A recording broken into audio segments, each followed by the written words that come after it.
Ассалаумағалейкум, құрметті Корея көмек оқырмандары. Бүгінгі видео оңтүстік Корея еліндегі брокерлердің жолын кесу мақсатында түсіріліп жатыр. Көптеген отандастарымыз қоңырау шалып, шетелдік жүргізу куәлігімді кәріс жүргізу куәлігіне қалай ауыстырсам болады деп қоңырау шалып жатады. Оған қоса, осы бір ғана праваны кәріс жүргізу куәлігіне ауыстыру үшін 500 мың, 700 мың, 800 мың, 1 миллионға дейін ақша алып жатқан брокерлерде жоқ емес. Иә, оның барлығын біз білеміз.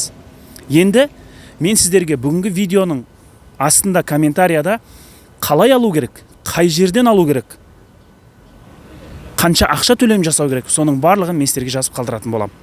Мынау бастың ішіндегі холодес сияқты қимылдап тұрған миларыңызды шамалы ғана жұмыс істетсеңіздер, барлығы оңай.